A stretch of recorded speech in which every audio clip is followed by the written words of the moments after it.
People have been confused about my new teachings. One question that has come up all the time is how can you call or reduce God to particles? And even if it were true, it's very hard for us. They say that to relate to a particle, it's easy to relate to a god or a goddess or a messiah or a divine person. But then how would one relate to a particle? This is a very superficial question. We have to very deeply think about the particle and also about God. God is taken for granted. The concept itself is taken for granted. Is God out there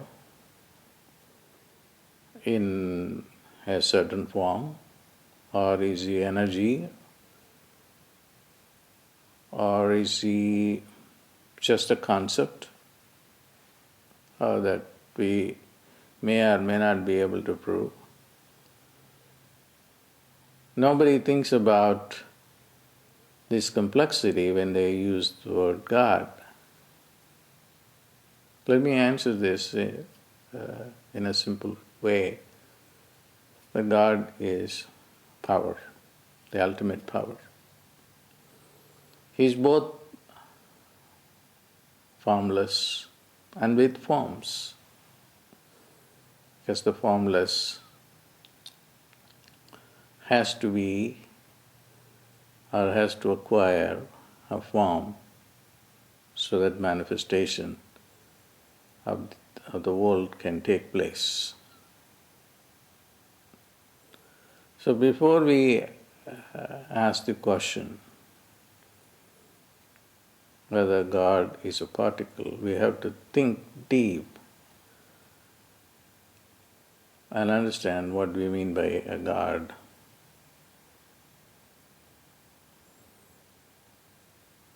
Or what do you mean by a particle? When the term God particle was used, it's just not an expression that came about accidentally. The particle is the ultimate power. It is invisible, it is everywhere, it's timeless. All these characteristics apply to God too. So the God particle is a very, very meaningful expression.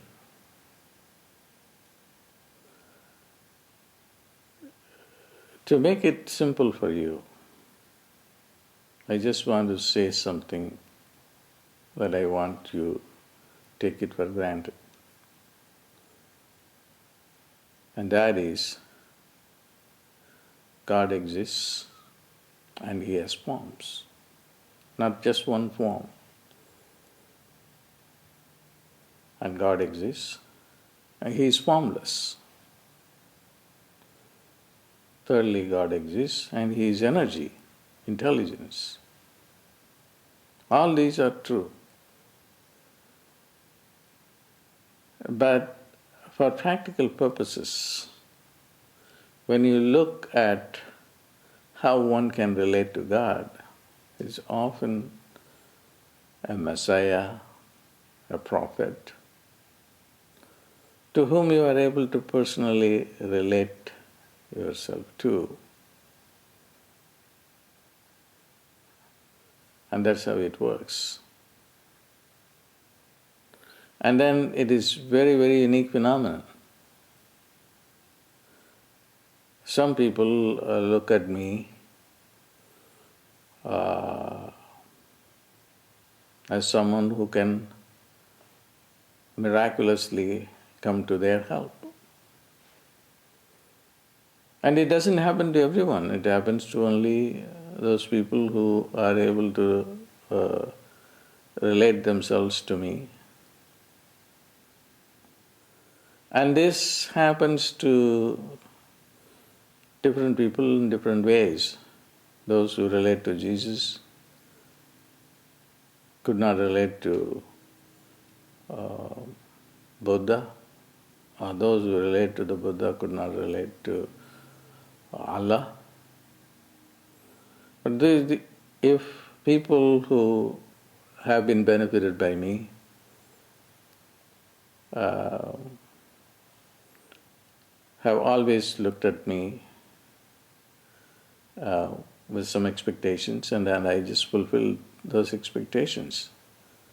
It's not that I am important, it is your concept of me is important. And this is a truth. So I do not want to ruin the faith of people who follow me and who have been personally benefited, who have seen me in dreams and so forth. That in no way contradicts God being conceived as a particle.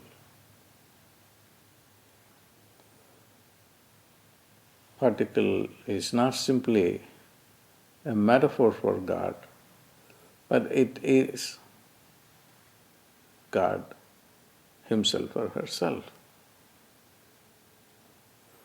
So when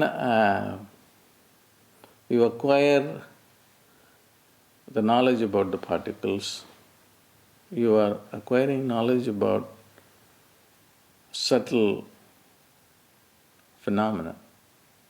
And God is the subtlest phenomenon.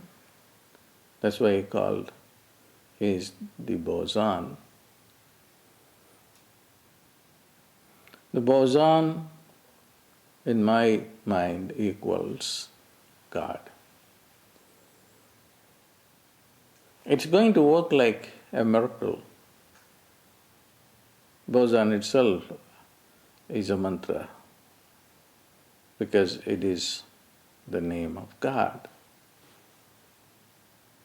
In all traditions, the names of gods are important. There are 1,000 names of gods, 108 names of God. So every tradition comes up with different names of gods. And if you look at and analyze and do research on the names of gods, they represent power. And they have a very, very complex linguistic form which cannot be understood easily because they are very special sound vibrations and they can allow you to get into the domain of God. That's why it's said the name of God is everything. Hallowed is thy name. The boson is something like that. It's hallowed name. All this will be revealed very soon. That I am not just trying to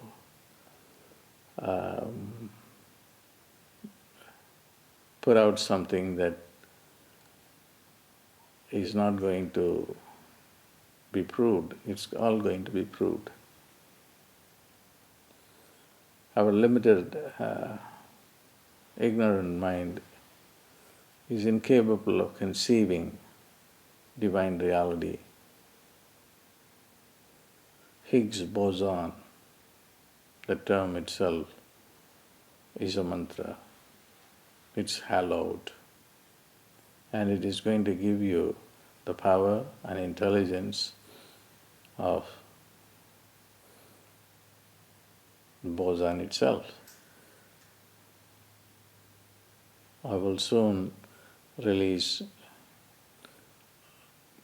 audio and videos as well, explaining how all this works.